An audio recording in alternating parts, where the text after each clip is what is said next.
បាញ់ត្រាំងឲ្យគួងយើងធ្លាប់ញ៉ាំហើយឥឡូវយើងមកញ៉ាំមីគុកហិលរុំជាមួយសបកបាញ់ត្រាំងម្ដងហើយសម្រាប់រសជាតិវិញណាឆ្ងាញ់មួយយ៉ាងដែរតាមបងប្អូនយើងយកមីគុកហិលអាពណ៌ផ្កាឈូកនេះមកកញ្ចប់មកហើយយើងយកវាទៅសោសវាឲ្យស្អិនល្អហើយយើងគួរប្រមាន់មកគ្រាប់មកយើងកូរវាឲ្យវាចូលជាតិគ្នាល្អហើយយើងដាក់ម្សៅស៊ុបបន្តិចផងហើយយើងយកប្រមាន់ហ្នឹងទៅចៀនមកលើមីយើងសោសឆ្អិនណាយើងស្រង់វាចេញមកយើងទុកវាឲ្យត្រជាក់មកល្មមសិននៅបន្ទាប់មកទៀតយើងដាក់គ្រឿងវាចូលមកគ្រឿងរបស់វាទាំងអស់ហ្នឹងដាក់ចូលទាំងអស់មកណាបងប្អូនហើយយើងបន្ថែមទឹកម្ទេសនេះទឹកម្ទេសប៊ូដាក់នេះបងប្អូនយកអាពណ៌ខ្មៅហ្នឹងมันឆ្ងាញ់ហើយរសជាតិវិញហិលហាវហ្មងបើបងប្អូនចង់ហិលជាងហ្នឹងថែមអាទឹកម្ទេសហ្នឹងឲ្យច្រើននៅរសជាតិវាឆ្ងាញ់ហើយវាហិលដិតឆ្ងាញ់ទៀតហើយរួចរាល់ហើយចាប់ដើមយកសបកគួងហ្នឹងយកទៅជ្រលក់ទឹកមកយើងដាក់2ស្លឹកជាប់គ្នាចឹងមកណាហើយដាក់មីដែលយើងបានលាយគ្រឿងមិញហ្នឹងដាក់ចូលមករៀបវាស្អាតមកហើយសម្រាប់សាច់វិញបងប្អូនចង់ដាក់សាច់អីក៏បានដែរសាច់ចំណងចំណូលចិត្តទេ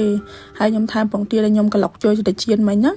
យកមកមូមកមួយគ្នាមកបើបងប្អូនមានគីមឈីថែមគីមឈីតិចមកអាហ្នឹងក៏ឆ្ងាញ់មួយយ៉ាងដែរបងប្អូនអត់ចង់ដាក់សាច់យើងចង់ដាក់ប្រហិតវិញក៏បានដែរប្រហិតសាច់ក្តាមសាច់អីចឹងណារសជាតិវាក៏ឆ្ងាញ់ដែរបន្តមូទៀតមកសម្រាប់មួយទៀតខ្ញុំអត់ដាក់ពងទាខ្ញុំចង់ដូររសជាតិចង់ញ៉ាំតែមីតេតេមួយសាច់បងប្អូនត្រឡប់ណាថែមស្លាត់សួយមកស្លឹកទៀតមករុំចូលគ្នាមកក៏បានដែរឥឡូវយើងរុំរួចរាល់ហើយសម្រាប់មួយមកកញ្ចប់នេះខ្ញុំញ៉ាំតែម្នាក់ឯងបងប្អូនអើយបងប្អូនចង់ញ៉ាំគ្នាច្រើនណាដាក់2 3កញ្ចប់ទៅបានគ្រាន់ហើយពេលញ៉ាំបងប្អូនចង់ជ្រលក់មួយទឹកជ្រលក់ថែមនេះក៏បានអត់ចង់ជ្រលក់ក៏បានដែរតែចំណងចំណូលចិត្តទេវីដេអូខ្ញុំមានតែប៉ុណ្្នឹងឯងកុំភ្លេចសាកល្បងធ្វើញ៉ាំទាំងអស់គ្នា